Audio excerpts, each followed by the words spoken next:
What's up guys? Welcome back to another video. Before we say anything, we just want to wish you guys who celebrated a Merry Christmas. We're super appreciative of everything you guys do for us.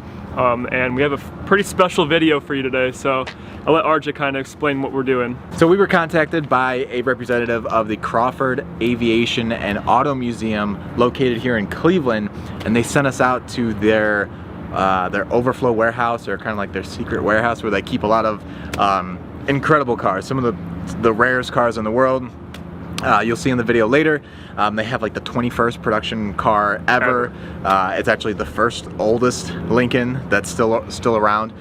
So it's a really cool place to be. The guys here are super kind. They've been showing us around. We got a lot of great content in the video for you guys about all these crazy cars, and then we have a secret museum detail on a really cool wagon that hasn't seen the light of day, or hasn't seen the light of day in a long time and needs some love. So first part of the video, you're gonna have a tour around the whole entire overflow. You're gonna check out all these cool cars that they have and get a little bit of history behind each one, and then yeah, we're gonna get right into the detail that we have for you guys today. We really hope you enjoy, and thank you guys. Yeah. We got a 1966 Hemi Belvedere 4-speed car, pretty rare car.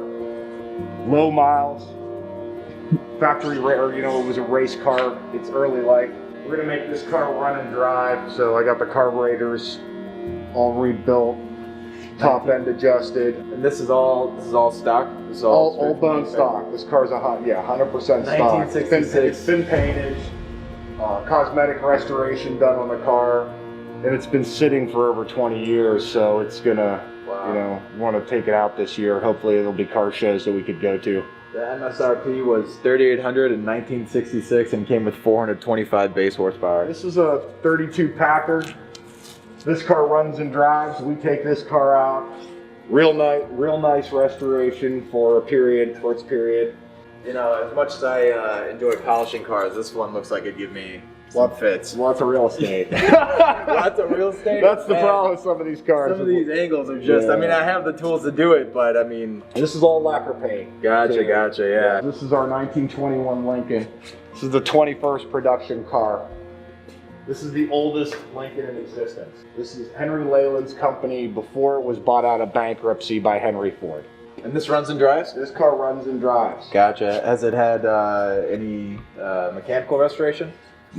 Mechanical restoration, slight mechanical restoration. The car is an original blue car. I believe it was in the same family for approximately 3 generations. Wow. And I think the last owner was a female, and she wanted a yellow car. Oh. So they painted the blue car yellow. Well. So hey, that was her car. That's like the urban legend that goes with the car. Yeah.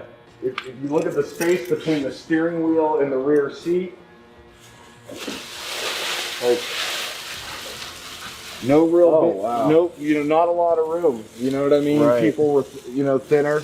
Right. They were only 5'5", Right. 5'6". I mean, when you think about where steering wheels are now, these seats aren't really moving. You're driving that like this. Right. Like you and I could fit behind that. Yeah. 1915 Cadillac. Wow. This car runs also. We don't drive per se these on the street, but they drive around. Right. We've taken that one to, it's been to Henry Ford. It's been to a couple events. Cool.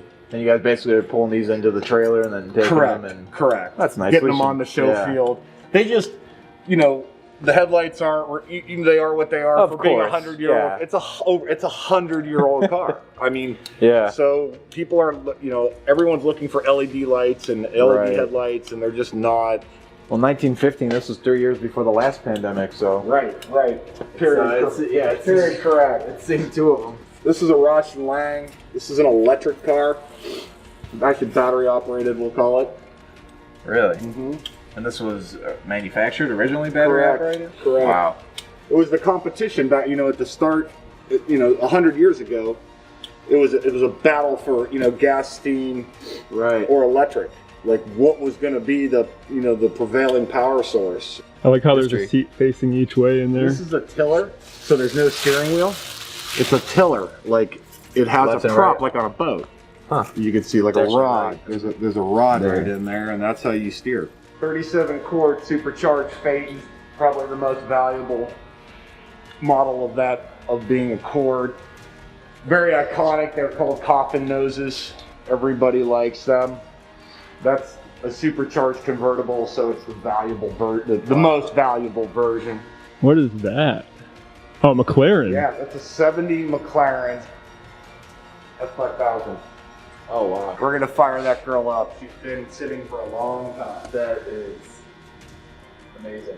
And hopefully you guys enjoyed that short little tour. We can't thank Larry and the guys over at the Crawford Auto Aviation Museum enough for giving us this amazing opportunity. If you guys want to check them out, all their info will be linked down in the description below. Definitely give it a look if you're into cars because they have some really amazing stuff. You mentioned they have a $4 million Ferrari California, and we left out some of their most valuable and iconic cars in this video that were in the warehouse. For example, Larry also showed us they have a $1.4 million Monte Carlo, and they have the first ever Pontiac Fiero to be built, and if we're lucky enough, we might get to make a full video detailing it for you guys. I know this might be a lot to ask for, but if you guys want to help us out as like a little Christmas thing, if we could get 5,000 likes on this video, we'll contact Larry again and see if we could do either the Monte Carlo for a video or the Fiero. Like the video for us, it would really help. And now moving on to the car we're detailing today, I'm going to let Larry tell you about it, but first we're going to do the comment question of the video. What movie is this iconic car featured in? If you know, leave your answer down below, and also leave a way for us to contact some of you because we want to send you guys some money as a little Christmas present. This vehicle is a 1980 Ford Country Squire wagon. It was donated to us approximately 25 years ago by General Electric, but it came with a bunch of lights and light bulbs and lamps that we could use for the collection. So GE was clearing out a bunch of items that they donated to us. This was just a motor pool car that they had mounted a light bar on that they were using to test some of their new headlights. But pretty much it's just a bone stock. It was a normal vehicle that was in their motor pool that they just pulled for test duty. When was the last time that it was actually on the road and drivable? I believe in 94. 1994. Yeah. And when was the last time it was washed? Probably 94. Because we've had it for that long, and it's never, I will guarantee you, it has never been washed. It shows. And now to talk about the actual detail a little bit. As you can tell, there's dust pretty much everywhere inside and outside of this wagon. And we wanted to get it looking as good as possible again because this car is going to auction for the museum. So we did a full exterior and interior detail. But once we got to the inside of the car, we were actually on a bit of a time crunch because we had to go directly from the warehouse to a dealership to pick up the car for next week's video, which has more mold than anything we've ever seen on YouTube. With that being said, if you enjoy these types of videos, please consider subscribing to the channel, and remember that we're doing a big giveaway at 50,000 subscribers, so take a second right now, subscribe and turn on the bell so you don't miss another video.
All right, so when we measured the depth of the paint, we realized that we really don't have much to work with on this car. And being that it is going to be going to the museum, we have to be very careful and can't take off too much paint.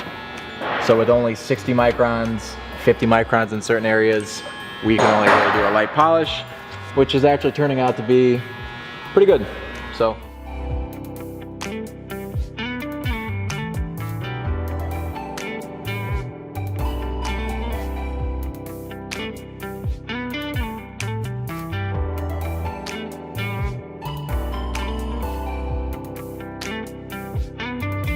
Alright, so as you polish the car, you pick up paint from the vehicle that gets lodged in the pad, and you have to blow it out with a tool that we use on our air compressor called a tornador.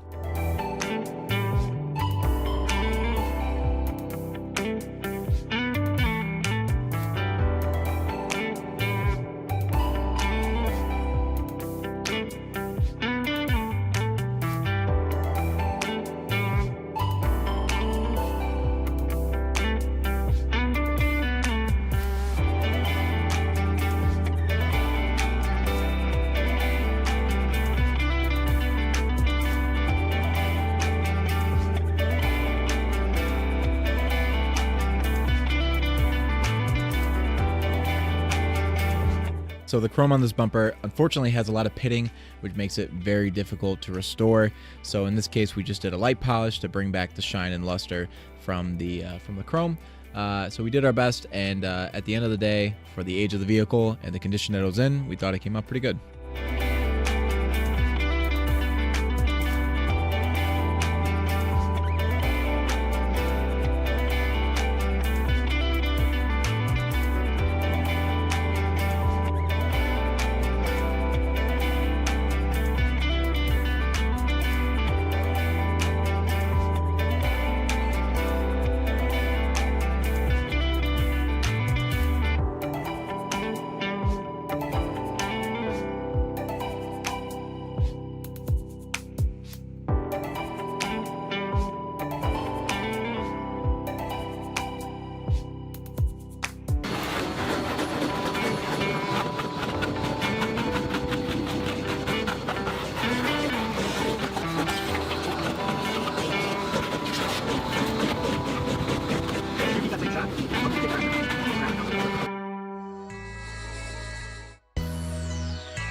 So I'm not going to talk about any of the actual process of detailing the interior of this vehicle, aside from the fact that I love the shag carpeting. I think it's gross, it's stinky, and it just screams 80s.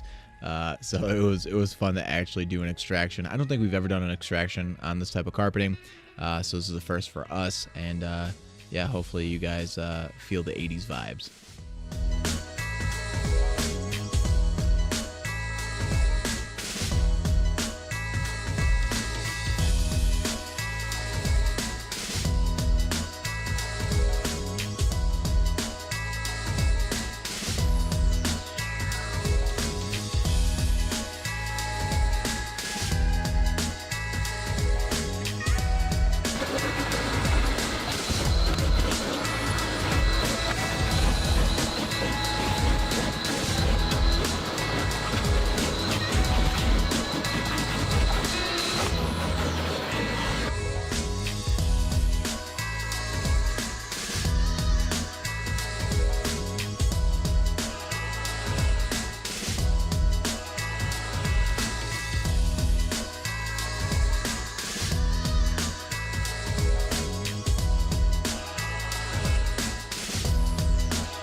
So in all honesty, this leather was actually in pretty good condition, so we decided to just use the leather conditioner and a brush to go ahead and work the conditioner into the leather, and we figured it was the best method to go ahead and restore the 40-year-old leather in this wagon.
All right, so just finished up. What do you think?